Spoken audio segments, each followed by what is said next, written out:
पीछे हो जाए ना आप सब दसा। फिलहाल तो मैं यही कहना चाहूँगा कि ये शहबाज साहब ने अपने रेस्ट से पहले ही कह दिया था कि ये नैब न्याजी गठजोड़ है और वो साबित हो गया है। और इसमें कोई शक नहीं है कि इमरान खान जो है वो एक सिलेक्टेड वज़ीर आज़म हैं जो बुरी तरह से नाकाम हो गए हैं।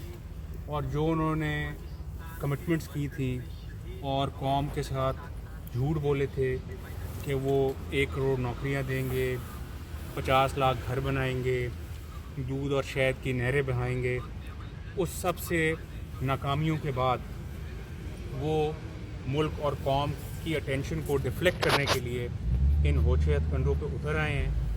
और इंशाल्लाह हम पहले भी अवाम की अदालत में शुरू हुए थे अल्लाह के फजल से, और इंशाल्लाह दोबारा अवाम की अदालत में अल्लाह के फजल से शुरू होंगे। हम ना घबराने वाले हैं और ना डरने वाले हैं। बहुत शुक्रिया, थैंक यू वेरी मच।